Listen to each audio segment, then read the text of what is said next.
Hello, everyone, and welcome to the Jeffrey Epstein Show. I'm your host, Bobbycapucci, and this is a morning update. Hey, what's going on, everybody? So, pretty busy day here on the Jeffrey Epstein Show. I just got done watching the 11th Circuit Court of Appeals hear from Courtney Wild and her lawyer, Paul Cassell, about why the non-prosecution agreement should be tossed. And to tell you the truth, I really didn't get a feel from the judges one way or the other. Now, there were three of the judges, Judge Pryor, Judge Brasher, and Judge Wilson, who seemed like they were pretty much in the bag for the government, I would say. And on the other side, it certainly looked like Judge Hull was still steaming mad about what she saw during the three-panel hearing originally, and she wasn't too happy about what she was hearing today as well. So my feeling is, I think that when this is all said and done, I think that we're going to get a ruling that comes back that does away with this NPA. I mean, maybe that's just wishful thinking on my part, right? Maybe I'm giving in to my confirmation bias a little bit here. But from what I saw today at that hearing and what we know about all of the evidence that has been put forth as far as the CRVA and how it was not used properly according to the actual people who wrote the law and all of the other evidence in between, I really don't see how the 11th Circuit Court of Appeals could not rule to get rid of this NPA, to go after these co-conspirators. Now, again, I'm not a lawyer, right? This isn't something, I don't sit around all day like the guys from Law and Crime following court cases. This is pretty much the only court case that I've ever followed this closely. So I don't, one way or the other, I don't know how these sort of appeal hearings usually go because I've never sat through one of them really to sit down and really focus on what's going on. So I'm just, spitballing here and giving you a feel on what I thought the panel felt. And to me, it looked like the three judges that I named, Brasher, Wilson, and Pryor, seemed to be in the bag for the government. But the other judges seemed to be leaning towards Courtney Wild and the case brought before them by the plaintiff. But again, I don't know one way or the other, right? I all I can do is speculate like anybody else. And if it wasn't for all of this evidence and the sheer fact that this non-prosecution agreement is absolute trash, then I would think that they would probably side with the government here, right? But with all of the other factors, all of the other things that have come into play since this non-prosecution agreement was given to Jeffrey Epstein, I honestly do not know how the 11th Circuit Court of Appeals could make a ruling that does not favor Courtney Wild here. So, like usual, we're going to keep on it, right? And tonight, after a couple of these other episodes, for the Daily Drop, what we're going to do is we're going to revisit this hearing and we're going to go into it more detailed version of what occurred today. And by that time, there'll be some articles out that are discussing it, et cetera, et cetera. But I just wanted to give you guys a quick feel for what we had going on this morning, right? Just a little taste. Nothing too crazy, very procedural, lots of legal mumbo jumbo. So there's a brief recap of what occurred this morning. And then, of course, later on tonight, like I said, we'll get into it a little bit deeper on the Daily Drop. But before we get there, we have some other news that has to be touched on. Now, you can't see me right now, folks, but I'm adjusting my Miss Cleo hat. Remember when I told you that the Ghislaine Maxwell situation would morph into that being her central move for trying to get bail? Well, here we are.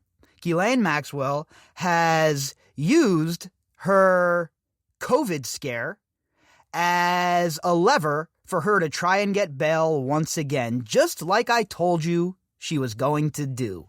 These people they're very transparent at this point with the moves they're making behind the scenes. It's all about technicalities. It's all about loopholes.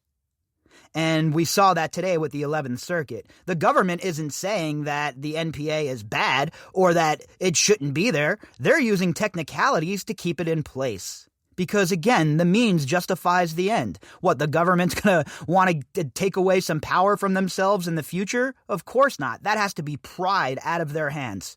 The government is never going to cede power. It always has to be taken by the people. Today's article: alleged Jeffrey Epstein procurer, fellow child abuser, general all-around scuzzbag and bipedal serpent, Ghislaine Maxwell, to seek bail again. And she wants a closed hearing.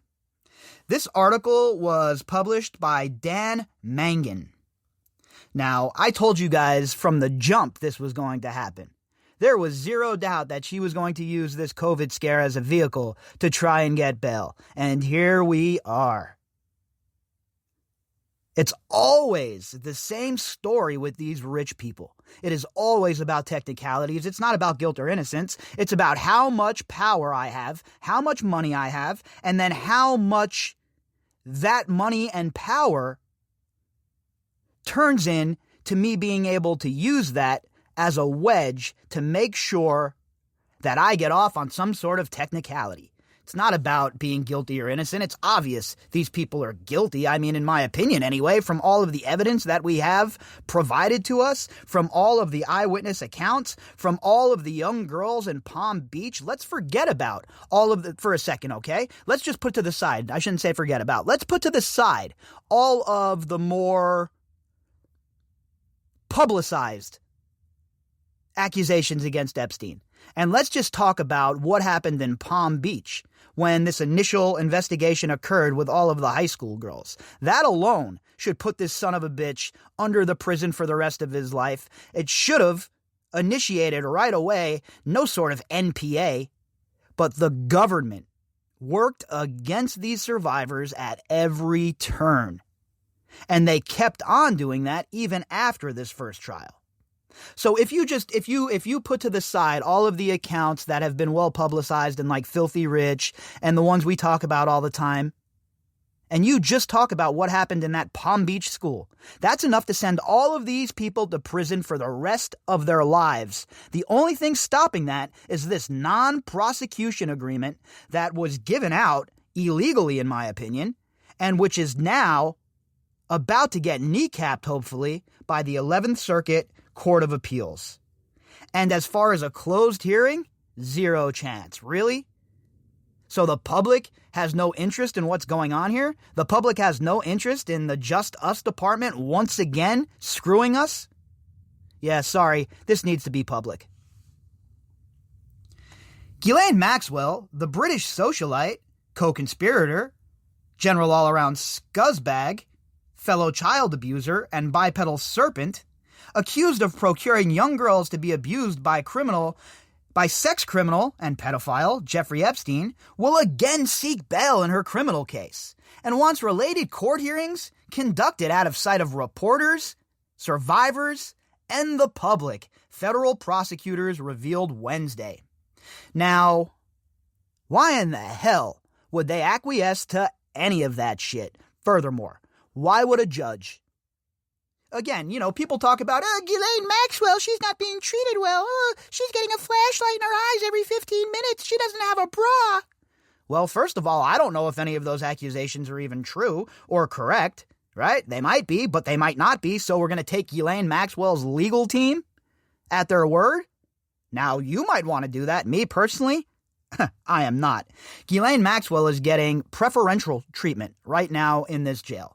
She's getting treatment that your regular old crack dealer who, is busted under the 1994 crime predator bill, he ain't getting this sort of leeway. You think he has 13 hours on a computer to look at his discovery? Nope, he's in a jail cell with one or two other people who might be charged with murder or whatever the hell Have you? And he's not getting any of this shit. Nobody's talking about his vegan food, right? But Ghislaine Maxwell, 13 hours with a computer, almost nonstop access to her lawyers. She wants her vegan diet. She has a scale in her jail cell. Is this a jail cell or is this a room at the Four Seasons? Because to me, it would seem like she's the one getting preferential treatment here, not the other people in jail. I don't know about you folks, but I have friends that have been to federal prison. And I promise you, none of them were treated in the manner that Ghislaine Maxwell is being treated. Maxwell, 58, has been held without bail in a Brooklyn federal jail since shortly after her arrest in July, when a judge ruled that she was a substantial flight risk. Maxwell's lawyers that month had asked that she be freed on a $5 million bond. A whole $5 million, huh? I believe Jordan Belfort, his bond was $10 million. So Ghislaine Maxwell should have less of a bond than Jordan Belfort. Now, don't get me wrong, Belfort was a scumbag, no doubt about it. But Ghislaine Maxwell is an accused sex trafficker, okay? I don't care about a COVID outbreak, that if she catches it, she'll probably get some sniffles and be totally fine. That's going to be the precedent that we use here to get her out of jail. Her lawyers really think this is going to work. If that's the case, empty the jails of everybody. Let them all out. In a Manhattan federal court filing, prosecutors said Maxwell is expected to file a renewed application for bail. Well, that should be met, right? The day she puts in that new application for bail, she should be met with a superseded indictment charging her with RICO. And her lawyers are asking for sealing and for an in-camera hearing in connection with that application, prosecutors wrote. Such a hearing would bar members of the public from attending. That's what they want. They don't want you to know what's going on. They want you to be in the dark because guess what? They don't respect you, all right? They think you're just a bunch of morons, basically. A bunch of foaming at the mouth morons. Meanwhile, it's the other way around. These people are the foaming at the mouth morons. You folks out there are just citizens of the world who are demanding justice and redress. This could have been any of our children. And yet here we are wrangling over technicalities? Prosecutors in their filing objected to a sealed hearing to discuss further sealing requests from the judge. I don't want to hear about any more sealing in this shit. We just had a battle for years to get documents unsealed. Now you're going to talk about sealing more documents? What, so 10 years down the road they can be unsealed? Enough is enough. All right? This needs to have a spotlight blasted on it. No more hiding in the shadows. No more skulking around in the dark. Okay? Full transparency. They noted that any request to seal the names of people, such as individuals who might co-sign Maxwell's bail, can be made in writing with narrowly tailored redactions. So why do you need their names redacted if people are paying for Ghislaine Maxwell's bail? In for a penny, in for a pound, homie. If you're going to support this scumbag, come out and do it publicly. Why are you hiding in the shadows? What are you scared of? Oh, the public backlash. Give me a break already, all right? The public only has so much power. What, they can criticize you? Oh, no, you're being criticized by the public. The public can't, they can't prosecute you, okay? They can't put you in jail. And the public has a right to discuss these things. These things are a matter of national interest, international interest, and they have an effect on all of our lives. To anybody who thinks differently, here's an idea. Shut your yap. Prosecutors said that in the light of that option, they saw no reason to have a hearing conducted without the opportunity for the public, or the survivors in this case, to observe. 100%. All right? This is morphed to beyond just what Jeffrey Epstein was doing as far as his crimes. This is a crime committed against civilization as a whole at this point. The vanguard, obviously, are the survivors who were the ones being physically abused. But the rest of us have been abused by these people as well, and all of their friends for all of these years, and nobody stood up to them ever. Well, I have news for you. I ain't going anywhere. I'm not scared of these people. You must have forgot. I'm not scared of none of these people. I'm not Ronan Farrow. I'm not Anderson Cooper. And I'm not none of these other high-profile Ivy League journalists. I'm not even a journalist. I'm a pissed-off citizen with a very, very big mouth. And all of these people are going to get that smoke. Indeed, given that crime victims have a statutory right to be present and heard at any proceeding regarding the defendant's release, the government would object to any proceeding addressing aspects of a renewed bail application that was conducted entirely in camera, the filing said. And I got to give props to Maureen Comey and, to Allison Moe for this slapback here by the prosecutors, because it's obviously Allison Moe who is really the one in the on the front line here and the one throwing punches up. And I respect the way Allison Moe has conducted herself throughout this whole entire thing since Maxwell has been arrested. The prosecutor's letter refers to sealed filings made earlier this week by Maxwell's lawyer about the bail effort and sealing requests. Maxwell, as of last week, was in quarantine in jail because of her exposure to a staffer who tested positive for the coronavirus. She tested negative for COVID-19, prosecutors said in an earlier filing. Well, she did test positive for being a scumbag, though. That's on the record. Maxwell's lawyer, Bobby Sternheim, did not immediately respond to a request for comment Wednesday. No, of course not. They throw this out there, they get a little bit of juice rolling around in the bottom of the jar, and then they step back and they don't take any questions or comments or none of it. This is the way Ghislaine Maxwell and Jeffrey Epstein's attorneys have conducted themselves from the jump. And guess what? We're on to you now, though. We know your MO, we know your strategy, and we know the blueprint. And if we know that blueprint, don't you think the prosecutors do? Last week, Sternheim complained to Judge Allison Nathan that Maxwell is being overmanaged by staff in the jail, which includes having her sleep interrupted every 15 minutes by guards with a flashlight, checking to see whether she is still breathing. And if it was the other way around and she was in on the main line, forget it. It would, and she got assaulted or attacked, or she was being bullied, whatever it may be, it would be the reverse. Oh, she has to be in solitary confinement. Oh, she's being treated so badly. Meanwhile, she's getting all sorts of treatment nobody else is getting, and frankly, I don't believe that she's getting a flashlight in the eyes every 15 minutes. Point blank, period. I don't believe that assertion.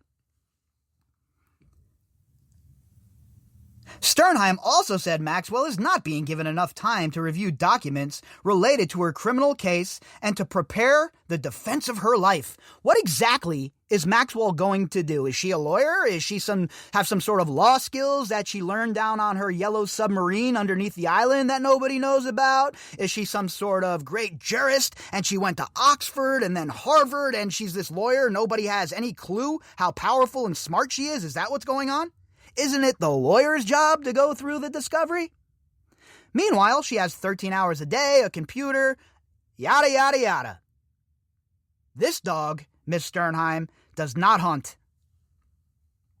Nathan on Wednesday ordered lawyers for the Metropolitan Detention Center, the facility where Maxwell is detained, to respond to Sternheim's concerns by Friday.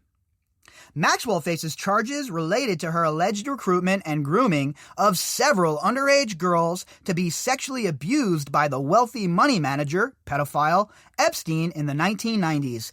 That's a conspiracy case, by the way. Just because Epstein's dead doesn't mean she wasn't involved in a conspiracy with Jeffrey Epstein. Slap her with RICO. And let's get this ball rolling. Enough BSing around. Enough playing grab ass in the park. Time to go into the toolbox, put on your tool belt, and fire away with the ratchet. She is also charged with perjury for allegedly falsely denying during a civil deposition her awareness of sexual misconduct by Epstein, her former boyfriend, partner, co-conspirator, fellow all-around scuzzbag, and her purported role in it.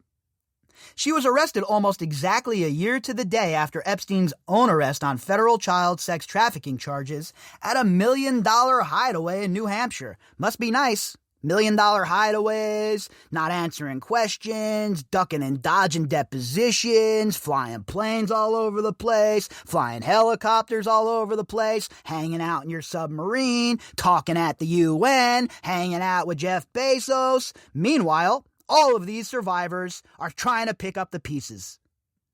But guess what? The game is almost up. And all of these people that have hidden and ducked and dodged and avoided prosecution and avoided the spotlight in this case, your time is coming. What have I said? The year 2020 is the year that the predators turn into the prey. Maxwell has pleaded not guilty in the case. She is due to go on trial next July. I will be there for that whole trial, by the way. I don't care if I have to swim across the nasty-ass Hudson River, duck and dodge checkpoints like I'm Snake Plissken. I will be in New York to cover this trial, no matter what. Epstein, who had been a friend of Presidents Donald Trump and Bill Clinton, died from what has officially been ruled as suicide by hanging in a Manhattan federal jail in August of 2019, allegedly. He previously pleaded guilty in 2008 to Florida state crimes, which included paying for sexual services from an underage girl. So just as expected, these folks are trying to leverage this situation into a bail opportunity for Ghislaine Maxwell. I called it. I saw the writing on the wall. A lot of you saw the writing on the wall. And now here we are. It has become a reality. The good thing is, I highly doubt that Judge Nathan and the prosecutors are going to bite on this pump fake. But, like I always say, I am very cynical when it comes to the Justice Department and the United States justice system as a whole at this point. Now, if they put Ghislaine Maxwell away for the rest of her life and these co-conspirators, that'll be a good start in building some trust back with some of these institutions. All right, folks, so I will be back in a little while with another segment.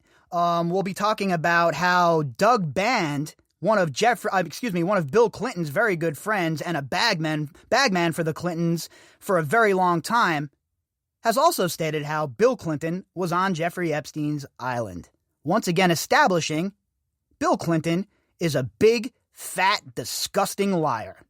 So that will be the next segment coming up today. And then later on for the Daily Drop, obviously, we're going to do a recap of what happened at the trial today. So if you'd like to contact me, you can do that at bobbycapucci@protonmail.com. That's BOBBYCAPUCCI@protonmail.com. You can also find me on Twitter at BOBBY_CAPUCCI.